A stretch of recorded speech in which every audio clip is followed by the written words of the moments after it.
আজ সংকল্পপত্র প্রকাশ করেন অমিত শাহ। মাসে প্রত্যেক মহিলার জন্য ৩,০০০ টাকা দেবে বিজেপি সরকার। মাসের ১ থেকে ৫ তারিখের মধ্যে ব্যাংক অ্যাকাউন্টে ওই টাকা জমা পড়বে। বিজেপির সংকল্পপত্র প্রকাশ করে আর কি বলেছেন অমিত শাহ, দেখুন। मध्यम वर्ग और लोअर मिडिल क्लास और गरीब, वो सभी में महिलाओं की हालत बहुत दयनीय हुई है। जब तक ये गड्ढा नहीं भरता है तब तक भारतीय जनता पार्टी की सरकार हर महीने 1 से 5 तारीख के अंदर 3,000 रुपया हर माता के बैंक अकाउंट में ट्रांसफर करेंगे। नरेंद्र मोदी जी की ढेर सारी केंद्र सरकार की योजनाएं राजनीतिक द्वेष के कारण और भ्रष्ट अनुपालना के कारण जो कंप्लीशन सर्टिफिकेट सबमिट करने की प्रोसीजर है वो न करने के कारण पश्चिम बंगाल में लागू नहीं हुई। आयुष्मान भारत समेत भारत सरकार की सभी योजनाओं को हम कंप्लीशन सर्टिफिकेट के साथ इंप्लीमेंट कर पूरे देश की तरह नरेंद्र मोदी जी का गरीब कल्याण का यज्ञ हम बंगाल में भी शुरू करेंगे। অর্থাৎ বিজেপির সংকল্পপত্রে মাসে ৩,০০০ করে টাকা মহিলাদের অ্যাকাউন্টে পড়বে। আর মমতা বন্দ্যোপাধ্যায় আশ্বাস দিয়েছেন লক্ষ্মীর ভান্ডার সারা জীবন চলবে। বিজেপির মতো আমরা মিথ্যে কথা বলি না। ১৫ লাখ টাকা ব্যাংক অ্যাকাউন্টে দেওয়ার কথা বলেছিল, পেয়েছেন। আর কি বলেছেন দেখুন। আগামী দিন এই লক্ষ্মীর ভান্ডার সারা জীবন পাবেন আপনারা। আমরা বিজেপির মতো মিথ্যে কথা বলি না, আমরা যেটা বলি সেটা আমরা করি। ইলেকশনের সময় একরকম বলে, ভুলে গেছে বিজেপি পার্টি? আমোদি প্রমোদি বাবু বলেনি 14 লাখ 15 লাখ টাকা করে ব্যাংক অ্যাকাউন্টে দেবে? 1 পয়সাও কেউ পেয়েছেন? পেয়েছেন? 2 কোটি বেকার ছেলে মেয়েদের চাকরি দেবে বছরে, কেউ পেয়েছেন? বলেছিলেন ব্ল্যাক মানি নিয়ে আসবে বলে নোটবন্দি করেছিল, আপনাদের টাকা কেড়ে নিয়েছিল, একটাও ব্ল্যাক মানি ফিরে এসেছে? আজকে গ্যাসের দাম কত, পেট্রোলের দাম কত, ডিজেলের দাম কত, ট্রেনে ভাড়া বেড়েছে কত, সব জিনিসের দাম বেড়েছে, শুধু মানুষের জীবনের দাম কমেছে। কেন ভাতা দেওয়া হবে? বিজেপির সংকল্পপত্র প্রকাশ করে কি বলেছেন অমিত শাহ, দেখুন। देखिए, जिस प्रकार का गड्ढा यहां पर कर रखा है पहले कम्युनिस्टों ने और ममता जी ने, वो गड्ढे से जनता को बाहर निकालना किसी भी सहायता के बगैर संभव ही नहीं है। कोई व्यक्ति अगर बीमार होता है तो उसको शक्ति की दवाइयां देते हैं, इसको फ्रीबीज नहीं कहते हैं भैया। ये बंगाल के युवा, महिला और कृषक की सहायता के लिए है, मछुआरों की सहायता के लिए है। और वो जैसे ही अपने पैर पर खड़े होंगे अपना रास्ता खुद प्रशस्त करेंगे। कई राज्यों में सफलता के साथ ऐसा हुआ है, मगर गड्ढे से किसी भी सरकारी सहायता के बगैर बाहर नहीं निकल सकते। इनकी 2 प्रकार से सहायता होगी। एक तो हमने जो कहा है 3,000 9,000 मछुआरों को पैसा देंगे वो, और जो लूट जाते हैं सिंडिकेट वाले वो भी बच जाएगा। तो दोनों इकट्ठा होकर जल्दी ये बाहर आ जाएंगे।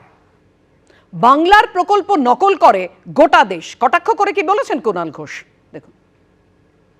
বাংলা আজ যা ভাবে, মমতা বন্দ্যোপাধ্যায় মাননীয় মুখ্যমন্ত্রী আজ যা ভাবেন, গোটা ভারতবর্ষ এবং ভারতীয় জনতা পার্টি আগামীকাল, আগামী পরশু, পরের মাসে, পরের বছরে, 5 বছর বাদে একই কথা ভাবে।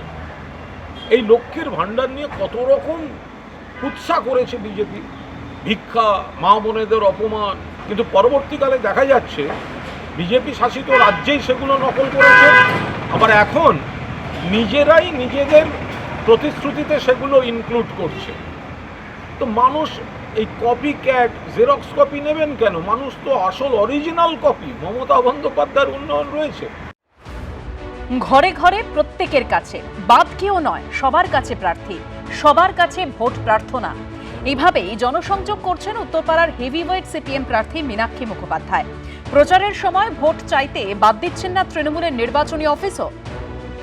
উত্তরপাড়া 2টো রেপ, 4টে ছিনতাই, এখানে প্রমোটার ধরে একজন মহিলার মাথা ফাটিয়ে দিচ্ছে, এলাকায় এত বেআইনি মদের দোকান চলছে, সাট্টার দোকান চলছে, তাহলে তো এগুলো সম্পর্কে কথা বলা বন্ধ করে দিতে হয়, চুপ হয়ে যেতে হয়। দিদি বললেন যে মানুষের সঙ্গে বেইমানি করো না সিপিএমকে দেওয়ার জন্য। এখানে হুব্বা শ্যামলের এক সময় দাবদাবা ছিল, কল্যাণ ব্যানার্জি পুরো শেষ করে দিয়েছে।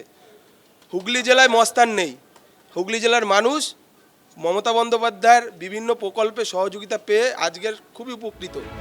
21-এর মহাযুদ্ধের এপিসেন্টার ছিল নন্দীগ্রাম, 26-এর ভোটের ভরকেন্দ্র ভবানীপুর। 5 বছর পর ফের মুখোমুখি হচ্ছেন মমতা বন্দ্যোপাধ্যায় এবং শুভেন্দু অধিকারী।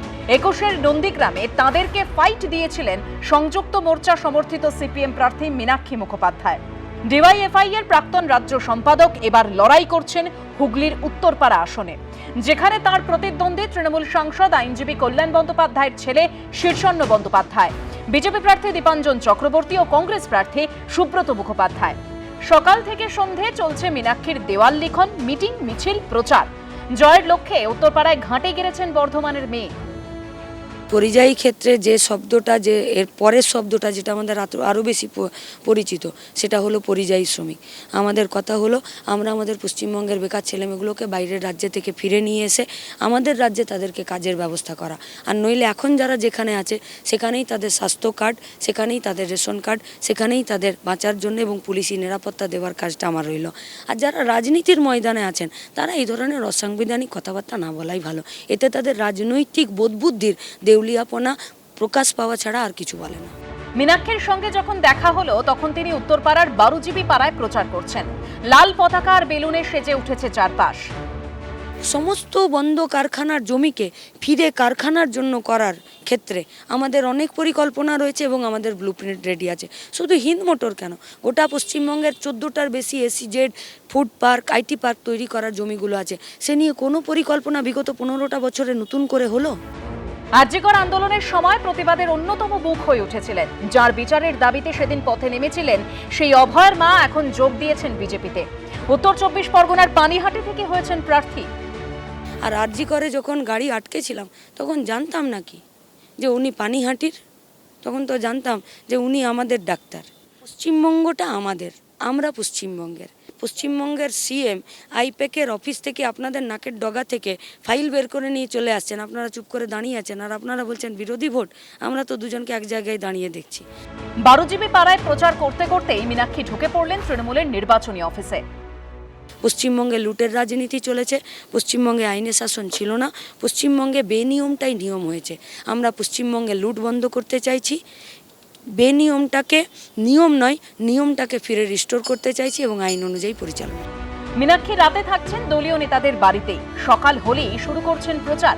সকাল থেকে দুপুর, বিকেল থেকে রাত খাটছেন, ঘরে ঘরে যাচ্ছেন, চিনছেন উত্তরপাড়াকে, চাইছেন তাদের ভালোবাসা। অর্ণব মুখোপাধ্যায়ের রিপোর্ট, এবিপি আনন্দ।